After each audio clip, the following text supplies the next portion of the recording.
Evangelho de Mateus 27, 45. Diz assim a palavra de Deus: Desde a hora sexta até a hora nona, houve trevas sobre toda a terra. Por volta da hora nona, clamou Jesus em alta voz, dizendo: Eli, Eli, lama sabachthani, o que quer dizer: Deus meu, por que me desamparaste? Amém? Então, amados irmãos, nessa noite eu vou falar sobre o Evangelho. Vou continuar o mesmo tema que o Alan pregou aqui no domingo passado, mas só que abordando outros aspectos, né? O Alan falou muito bem aqui sobre a importância do Evangelho, sobre como viver de acordo com o Evangelho. Eu gostaria de falar especificamente sobre a cruz de Cristo, sobre o que significou a morte de Jesus na cruz, sobre o porquê que ele morreu naquela cruz do Calvário. Eu sei que quando a gente ouve falar isso, a gente já imagina de cara: eu já sei tudo sobre a crucificação de Jesus, eu já conheço o Evangelho. Mas a verdade, irmãos, é que a gente nunca vai conseguir esgotar o que é o Evangelho, o que significou a morte de Jesus na cruz. Ainda que a gente passe toda a nossa vida aqui refletindo sobre o que Deus fez por nós, a gente ainda não vai conseguir compreender plenamente o tamanho do seu amor manifestado ali na cruz do Calvário e o quão grande foi a obra de Cristo na cruz. Então é bom a gente refletir sobre essas coisas, para que a gente nunca esqueça, para que a nossa memória sempre esteja bem fresca a respeito destas verdades, para que a nossa fé seja renovada, para que a gente seja avivado a cada dia mais e venha andar de maneira digna do Senhor, como Ele deseja que a gente viva. Então, eu li aqui esse texto falando de um momento muito difícil para Jesus, aquele momento onde ele clama: Deus meu, por que me abandonaste? Mas antes de explicar especificamente esse versículo, que não é nada fácil, né? Eu vou tentar explicar o que aconteceu aqui, mas é algo que com certeza vai muito mais além do que a gente pode expressar em palavras. Mas antes de chegar nesse versículo, eu gostaria de falar um pouco o porquê que isso aconteceu, por que chegou a esse ponto, por que Jesus teve que passar por isso, porque houve um motivo para isso, né? Não foi à toa. Então, irmãos, nós sabemos, falar aqui resumidamente, que Deus ele criou o homem perfeito, criou o homem puro. O ser humano tinha comunhão com Deus. Nós conhecemos a história de Adão e Eva no jardim, de como Deus ordenou que eles não comessem do fruto proibido, mas mesmo assim eles comeram da árvore do conhecimento do bem e do mal, desobedeceram a Deus, e a Bíblia diz que por causa daquilo eles morreram. A morte passou a todos os homens, como diz Romanos 5,12, porque eles pecaram, a morte entrou no mundo, a morte passou a todos os homens, e como diz lá em Romanos 3,23, todos pecaram e destituídos estão da glória de Deus, carecem da glória de Deus, estão separados da glória de Deus. Então, por causa desse pecado original, essa é a situação da humanidade. A humanidade está em pecado. A humanidade está debaixo de condenação. Obviamente eu estou falando aqui daquele que está sem Cristo, né? Eu vou mostrar ainda como sair dessa condenação. Então a humanidade está debaixo de maldição, debaixo de condenação, está separada de Deus por causa do seu pecado. Essa é a realidade que nós devemos pregar para as pessoas. As pessoas precisam saber disso, irmãos. Sabe por quê? Porque tem muita gente que pensa que ela já nasce com Deus no coração. Eu tenho certeza que você já ouviu em algum lugar alguém falando essa frase: eu tenho Jesus desde quando eu nasci. Jesus já está no meu coração desde quando eu sou criança, desde quando eu era criança. Você já deve ter ouvido isso. Tem muita gente que está se enganando com isso, achando que ela já nasce com Deus, que ela tem Deus desde sempre, que ela sempre teve comunhão. E na verdade é que isso é uma mentira, isso é um engano do inimigo para que as pessoas achem que não precisam se converter, que elas não precisam ter um encontro com Cristo. Mas a verdade é que todas as pessoas, elas estão condenadas naturalmente, elas estão separadas de Deus, elas não têm comunhão com Deus e elas precisam em algum momento da sua vida se voltar para Deus. Então, a humanidade nessa situação terrível, nessa situação de desgraça completa, onde nessa condenação nós não merecíamos nada de Deus, irmãos. Eu não sei se vocês já pararam para pensar sobre isso, mas se Deus tivesse nos deixado do jeito que a gente estava, condenados, amaldiçoados, vivendo escravos do pecado, se Deus não tivesse feito nada, Ele não seria injusto, porque nós estaríamos colhendo o fruto das nossas atitudes, do nosso coração. Por causa do nosso coração, irmãos, que na essência é mau, nós merecemos ser condenados. O que o ser humano merece, essa que é a verdade, ele merece o inferno. Ele merece, todos nós merecemos. Às vezes as pessoas dizem assim: Deus, eu quero que o Senhor seja justo comigo, que o Senhor me dê o que eu mereço. As pessoas nunca deveriam falar isso, porque se Deus fosse dar para nós o que a gente merece, o nosso futuro seria terrível, irmãos. Que bom que Deus é gracioso e amoroso, porque se Ele fosse dar o que a gente merece pelos nossos pecados, nós iríamos ser condenados por toda a eternidade ao inferno. Ainda que a gente tivesse cometido um só pecado durante toda a nossa vida, o que é impossível, a gente ainda mereceria ser condenado. E sabe por quê? Por que a situação é assim? Porque Deus, irmãos, Ele é santo. Deus, Ele é justo. Você já parou para refletir no que significa isso? Deus é santo, Ele é totalmente puro, perfeito, sem mácula. Nele não há nenhuma mancha, nada de maldade.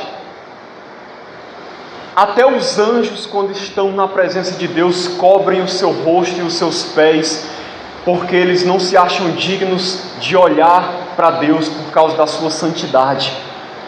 Se nós fôssemos à presença de Deus, na glória do céu, ali literalmente onde Deus habita, onde Ele manifesta a sua glória, irmãos, nós não poderíamos contemplar a glória de Deus no estado em que a gente ainda está aqui, ainda tendo pecado em nossas vidas, porque Deus é totalmente puro e santo, e por causa disso Ele não pode ter comunhão com o pecado, com o pecador. É por isso que Deus não poderia simplesmente esquecer os pecados das pessoas e dizer assim: você está perdoado, venha para ter comunhão comigo, está tudo bem, eu vou esquecer o que você fez e vamos agir como se nada tivesse acontecido, e agora você vem para o céu e está tudo bem. Não poderia ser assim. Às vezes tem gente que imagina: por que Jesus teve que morrer? Por que Deus enviou o seu único filho? Não era mais fácil Deus nos perdoar e nos aceitar na sua presença e pronto?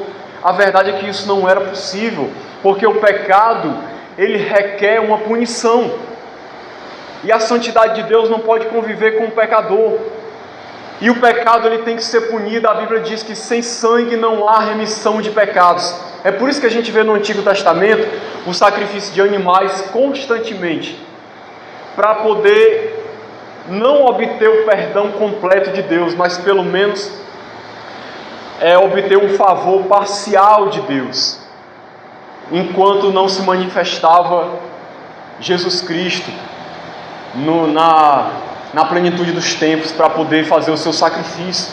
Mas o sangue de bodes não podia expiar o pecado, a iniquidade, e nem o sangue das pessoas. Nós não poderíamos pagar pelo nosso pecado, nós não poderíamos, ainda que a gente quisesse, fazer alguma coisa para comprar a nossa salvação, para que Deus nos aceitasse. Nós não poderíamos fazer isso. E a justiça de Deus requeria que Deus punisse o pecador, irmãos, porque Deus é justo. E se Deus é um justo juiz, Ele tinha que punir o pecado.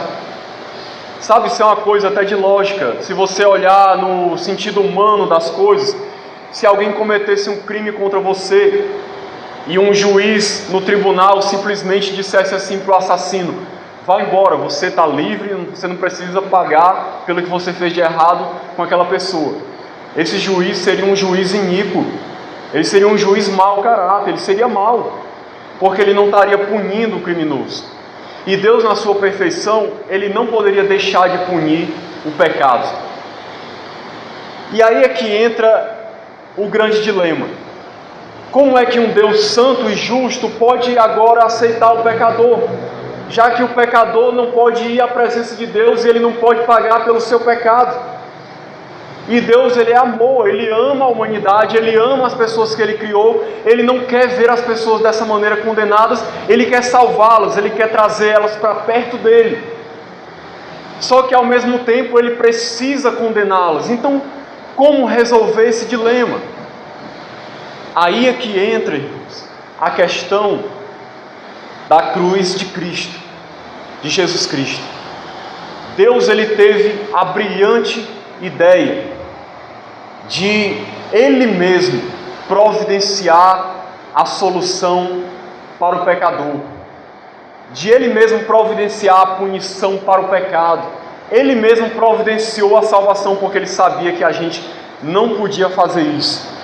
Então é aí que Deus decide, o Pai, o Filho, o Espírito, ali em concordância, decide enviar Jesus Cristo, o único Filho de Deus, para poder cumprir a missão de resgatar as pessoas.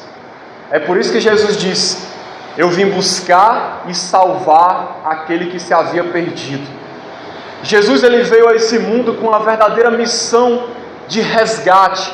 Ele foi enviado pelo Pai para resgatar as pessoas perdidas. Ele foi enviado pelo Pai para poder obter a salvação das pessoas, para poder cumprir a justiça de Deus, satisfazer a justiça de Deus, que pedia punição pelo pecado e ao mesmo tempo perdoar as pessoas. Então essa foi a missão de Jesus. Jesus veio para ser o Cordeiro de Deus, como disse João Batista, quando viu Jesus. Ele disse: eis o Cordeiro de Deus, que tira o pecado do mundo. Ou seja, Jesus foi o Cordeiro perfeito, imaculado, santo, para poder remover o pecado do mundo. E isso é maravilhoso, irmãos, porque isso não poderia ser feito por mais ninguém. Às vezes tem pessoas que pensam assim: como que um sacrifício de um único homem durante algumas horas na cruz pôde obter salvação para as pessoas do mundo todo? Por que o seu sangue conseguiu isso? Porque Jesus, irmãos, Ele é a pessoa mais perfeita que pisou nessa terra. Jesus é Deus e Ele é homem. Só assim Ele poderia fazer reconciliação entre nós e Deus, porque ao mesmo tempo Ele é Deus e Ele é homem, e Ele faz a mediação entre Deus e o homem. Se Ele fosse homem, Ele não poderia fazer isso, mas Ele, sendo Deus, se fez carne para poder, na forma humana, fazer o sacrifício perfeito para poder salvar a humanidade, e só Ele poderia fazer isso. É nisso que consiste, irmãos, o grande amor de Deus por nós. Uma vez eu vi uma pessoa falando assim: por que Jesus morreu por mim? Eu não pedi para Ele morrer por mim. É muita ignorância, né? Porque quem fala isso não compreende o tamanho do amor de Deus, de enviar o seu único filho, tão precioso para ele, para ser humilhado, para vir a este mundo, sofrer algo tão terrível, em prol de pessoas que não mereciam, a favor de pessoas que não eram dignas, a favor de pessoas que não iam valorizar o que ele fez, que iam ridicularizá-lo, que iam humilhá-lo. Mas mesmo assim ele nos amou. A Bíblia diz que ele nos amou quando nós éramos seus inimigos. Sabe, quando nós não estávamos nem um pouco preocupados com Deus, Deus nos amou. Ele olhou para nós com misericórdia e graça. Mesmo quando a gente blasfemava dele, mesmo quando a gente não queria saber dele, mesmo quando a gente o rejeitava, ele nos amava, ele olhava para nós com misericórdia. E aí nós chegamos à questão do sacrifício de Cristo, que Jesus veio para morrer no nosso lugar. E aí nós vemos esse texto aqui, Jesus passando por essa situação. Antes de explicar esse texto, tem um outro texto muito interessante, quando Jesus estava no jardim do Getsêmani. Creio que você lembra da história. Jesus ele orou por 3 vezes, dizendo assim: Pai, se possível, afasta de mim este cálice, mas que não seja feita a minha vontade, mas a tua. Depois ele diz assim: Pai, se não é possível passar de mim este cálice, que se faça a tua vontade. Jesus orou 3 vezes, e a Bíblia diz que ele estava em profunda agonia. Ele estava em pavor, agonizando, passando uma terrível aflição na sua alma, nas suas emoções ali, transtornado, naquele momento quando ele fazia essa oração. Às vezes a gente lê de maneira assim muito superficial e a gente não para refletir: por que Jesus estava desse jeito? Por que Jesus estava nessa agonia tão grande?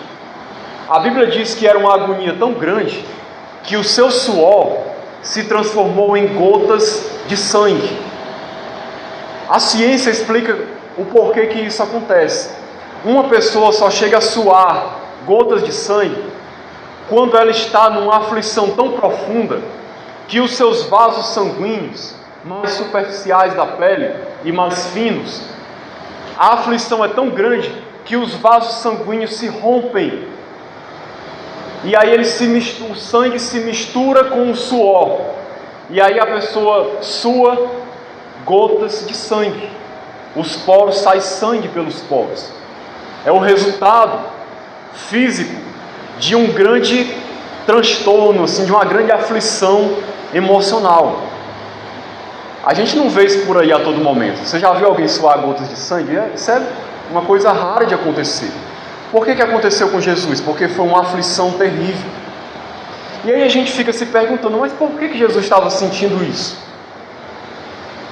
A gente vê na história os mártires, quando eles sabiam que iam morrer, ser martirizados, muitas vezes eles estavam cantando, eles estavam louvando a Deus, eles estavam ali morrendo na fogueira, prestes a ser comido pelos animais, ou a ser crucificado de cabeça para baixo, e eles estavam louvando a Deus.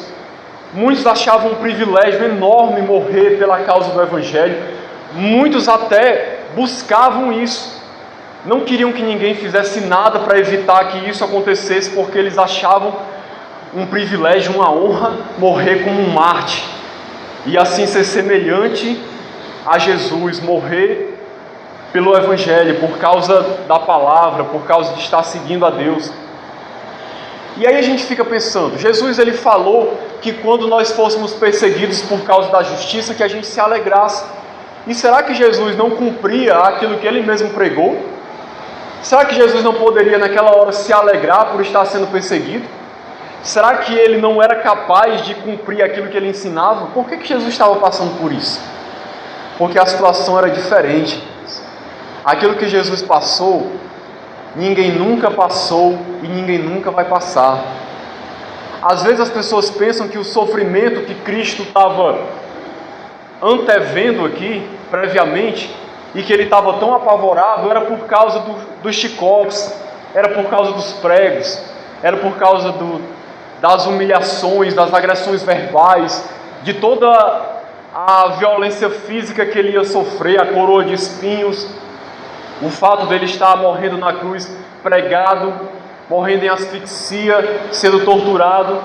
Muita gente pensa que é por causa disso que Jesus estava tão apavorado.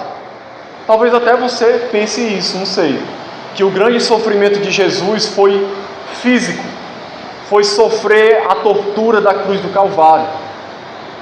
Mas a verdade, irmãos, é que havia um sofrimento muito maior. É bom a gente saber o que Jesus sentiu ali, o que ele passou na cruz do Calvário, para que a gente valorize mais ainda o que o nosso Senhor fez, irmãos. Para que a gente entenda o tamanho do seu sacrifício, o quanto custou caro para Ele a nossa nova vida, o quanto o preço foi alto. Às vezes a gente canta, eu sei que foi pago um alto preço, mas a verdade é que às vezes a gente não sabe realmente o quanto esse preço foi alto. O preço que Ele pagou por nós foi muito alto, irmãos, foi caríssimo. Para nós é de graça, e às vezes muita gente não valoriza porque é de graça, mas para Jesus custou muito caro. Então, o que Jesus estava falando aqui? Quando Ele diz, Pai, se possível, afaste de mim este cálice, que cálice é esse que Ele estava falando? O cálice de Deus, irmãos, é uma referência que Jesus faz a muitos textos do Antigo Testamento, que não vai dar tempo eu mostrar para vocês, mas é o cálice da ira de Deus. A Bíblia, quando falava de cálice, falava da ira de Deus, que era como que derramada num cálice para ser bebida pelas pessoas. O cálice aqui era o juízo de Deus, era a ira de Deus que ia vir sobre Jesus Cristo. Esse era o cálice. Era por causa desse cálice que Jesus se atormentava, desse cálice que ele sabia que ele tinha que beber, e que nós, graças a ele, nunca vamos saber o que é experimentar este cálice. Tem pessoas que vão saber o que é esse cálice da ira de Deus, porque por rejeitarem o sacrifício de Cristo, elas vão permanecer na ira de Deus, e a ira de Deus vai se consumar sobre a vida delas quando elas forem condenadas ao inferno.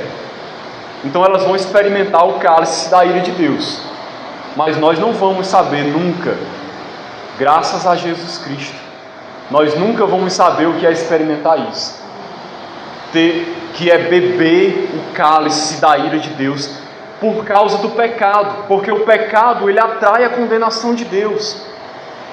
Então era isso que fazia a alma de Jesus ficar atormentada, ele sabia que ele ia passar por essa situação. E o que isso significava na prática? É o que acontece nesse texto que a gente leu aqui. Vou ler aqui de novo para vocês. Desde a hora sexta até a hora nona, houve trevas sobre a terra. Você já se perguntou por que houve trevas sobre a terra? Desde a hora sexta até a hora nona, ou seja, desde o meio-dia até as 3 horas da tarde, que foi a hora em que Jesus morreu. Houve trevas sobre a terra, tudo ficou escuro. O que isso significou? Isso aqui, irmãos, era a natureza demonstrando a tristeza de Deus e a ira de Deus por causa do pecado, e o abandono do Pai para com a pessoa do Filho por causa do pecado. Quando Jesus clama que Deus meu, por que me desamparaste? Isso aqui foi real, irmãos. Jesus ele se sentiu abandonado na cruz do Calvário. Por que ele se sentiu assim? Porque realmente naquele momento, por causa do nosso pecado, o Pai abandonou Jesus Cristo na cruz do Calvário. Era isso que era a ira de Deus. Era ser abandonado por Deus. Era não sentir a presença amorosa de Deus. Não sentir a graça de Deus, a bondade de Deus se manifestando. Irmão, Jesus, durante toda a sua existência, ele gozou de comunhão plena com o Pai, em amor, uma comunhão amorosa, maravilhosa, plena. Mas naquele momento, ele não sentiu mais aquilo.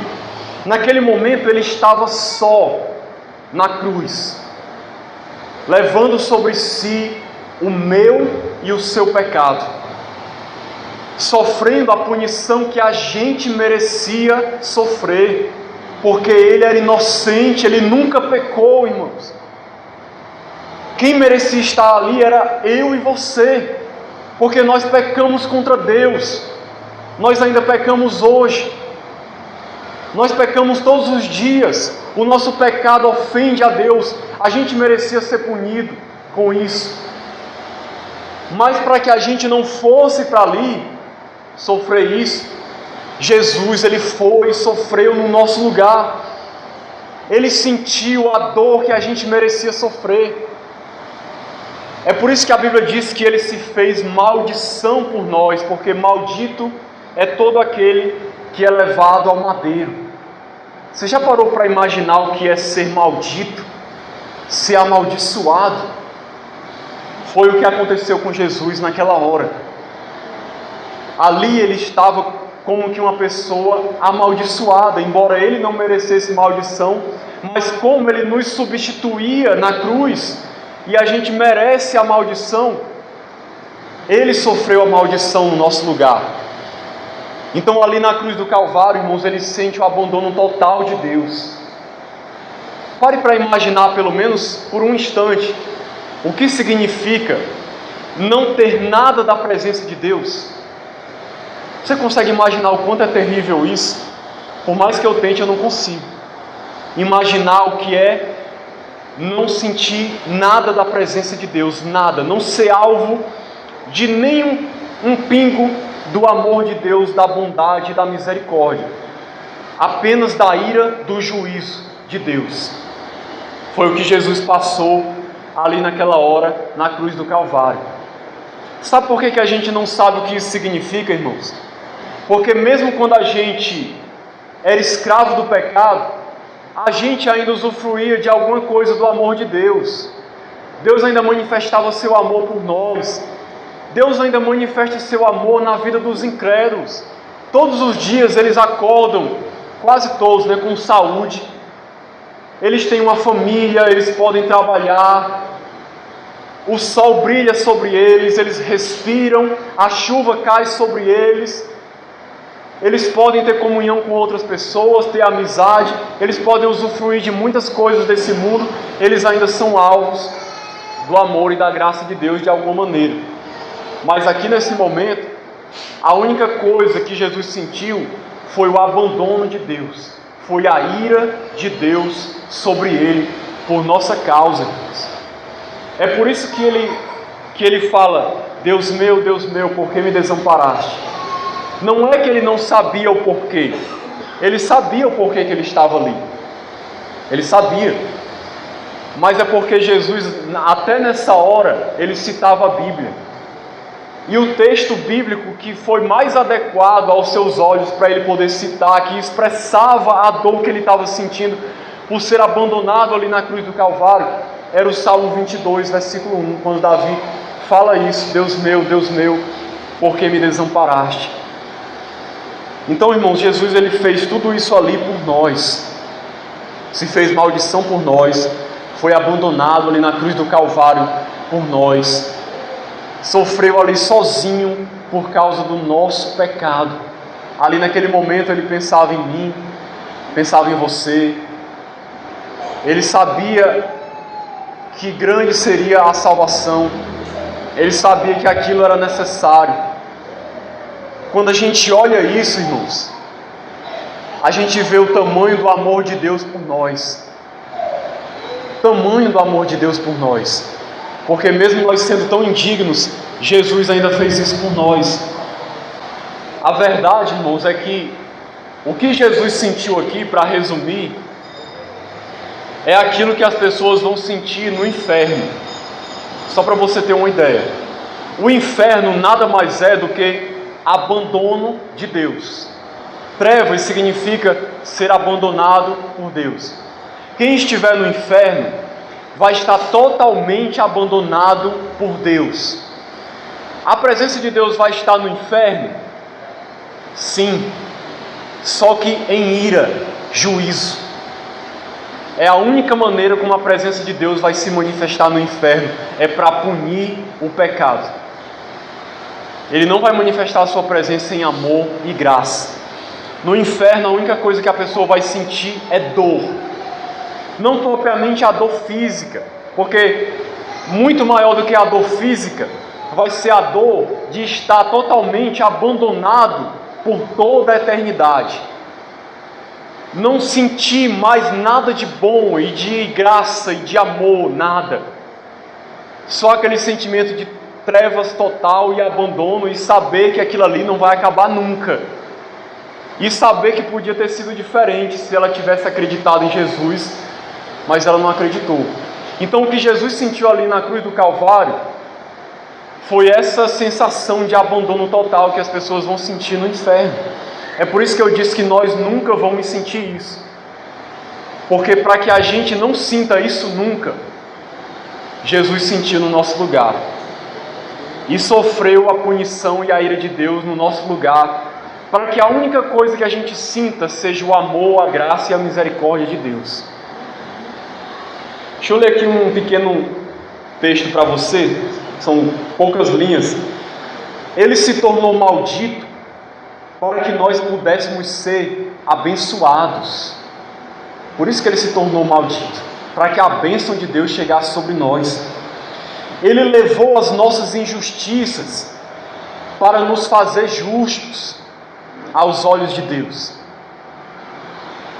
Ele levou os nossos pecados para poder nos fazer santos. Ele pagou o preço por nós para que pudéssemos receber de graça. Ele foi punido para que a gente não sofresse condenação nenhuma. Ele sofreu a ira de Deus para que a gente só pudesse receber amor de Deus. Ele foi humilhado para que a gente fosse exaltado. Ele morreu para que a gente pudesse viver. Foi a troca mais injusta já feita na história, irmãos. Já pensou? A gente merecia maldição, a gente merecia estar no pecado, a gente merecia sofrer a ira de Deus, a gente merecia ser punido, a gente merecia ser condenado, mas Deus nos deu exatamente tudo o contrário do que a gente merecia, por causa do sacrifício de Jesus, porque Ele foi o nosso substituto. O justo, perfeito e santo Filho de Deus foi condenado para que a humanidade depravada, pecadora, impura, injusta e blasfemadora pudesse ser perdoada por Deus, aquele que crê, obviamente. Então, irmãos, é como diz aqui na Bíblia, eu vou ler só esse texto, 2 Coríntios 5:21, que diz: aquele que não conheceu o pecado, o fez pecado por nós, para que nele fôssemos feitos justiça de Deus.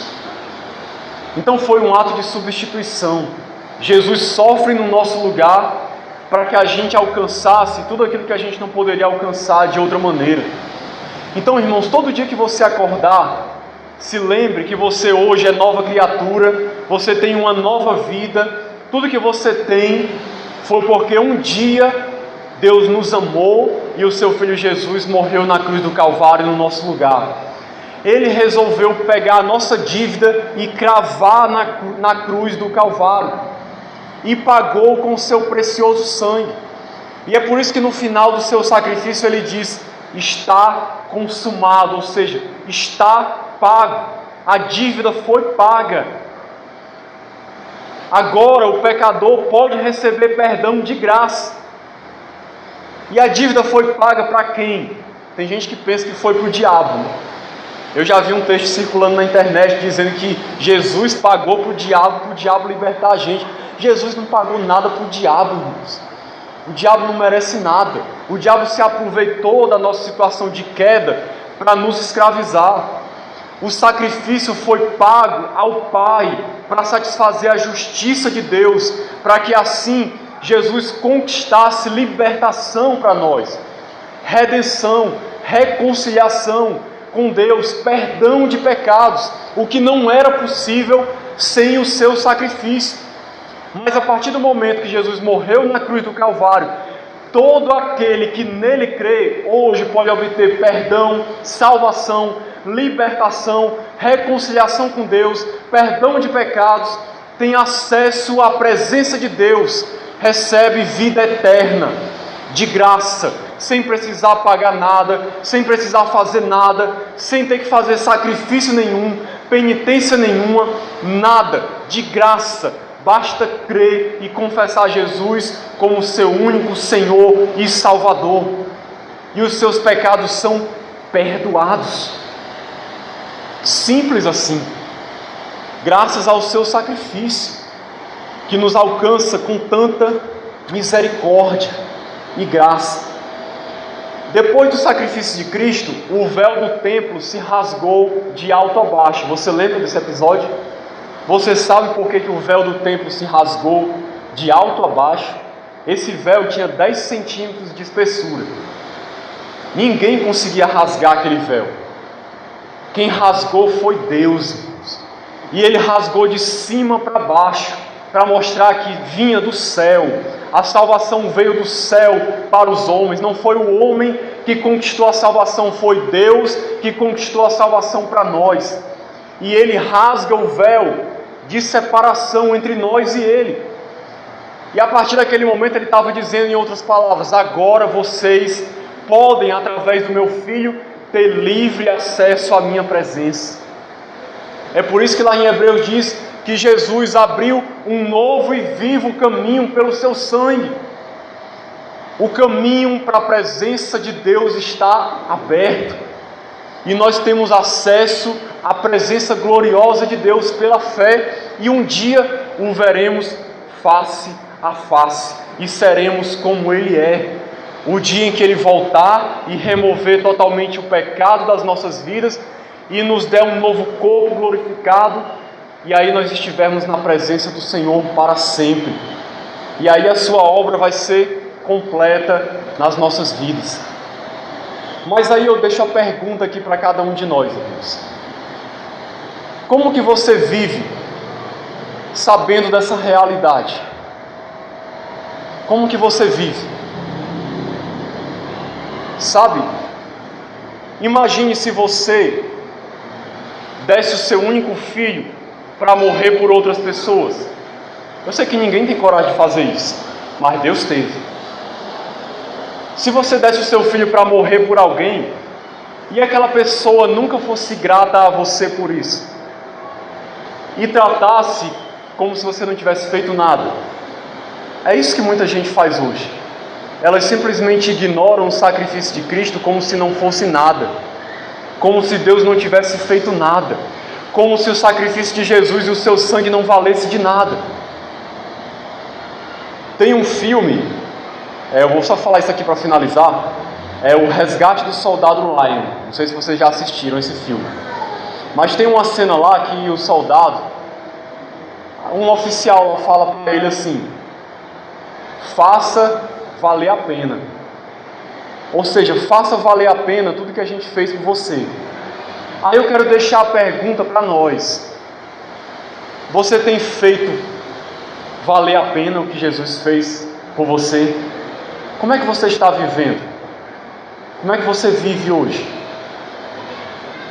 Eu sei que provavelmente todos aqui, ou quase todos, são cristãos, mas muitas vezes a gente não vive da maneira digna do Evangelho, de como Deus merece que a gente viva, irmãos. Se Jesus morreu por nós com tanto amor e sacrifício, será que nós não deveríamos, todos os dias da nossa vida, por gratidão, viver para Ele? a nossa vida ser um sacrifício vivo no seu altar, ser consagrada totalmente a Ele, devotada a Ele. Mas muitas vezes nós vivemos para nós. Muitas vezes Jesus está em segundo plano. A gente tem acesso livre à presença dEle, mas a gente prefere a presença de outras coisas, de amigos, de família, de televisão, do que a presença de Deus. O Santo dos Santos está aberto e a gente passa na frente de um lado para o outro, como se não tivesse acontecido nada às vezes. Às vezes a gente vive a nossa vida como se a gente ainda fosse um incrédulo, com a nossa mente e o nosso coração nesse mundo, apegado às coisas da terra, esquecendo que a nossa pátria não é aqui, esquecendo que nós devemos viver para acumular tesouros no céu,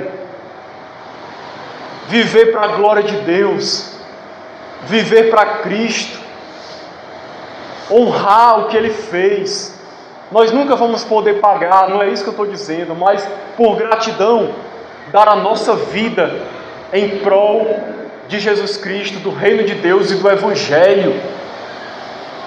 É a maior causa, irmãos, pela qual nós devemos nos dedicar. É o reino de Deus, é o Evangelho, irmãos. Custou tão caro para Jesus e a gente vive como se não tivesse custado nada. A gente trata como se não valesse nada, irmãos. Tem ativistas aí de direitos humanos, do Greenpeace, de LGBT, seja lá o que for, que é mais dedicado do que nós. Essa que é a verdade. Tem membros de seitas, dos mormons, dos testemunhos de Jeová, que são mais dedicados do que a igreja de Cristo às vezes,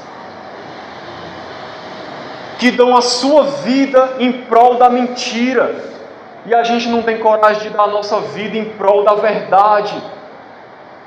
Infelizmente, irmãos, às vezes a gente é assim. Sabe, saia daqui hoje repensando isso. Será que você vive de maneira digna de tudo que Jesus fez por você? A gente deve repensar isso a cada dia, irmãos, porque custou tão caro para Jesus. Nós não devemos desprezar como se fosse nada. Pelo contrário, devemos viver uma vida consagrada a Deus, para a glória do seu nome. Amém? Então que Deus nos abençoe em nome de Jesus. Amém.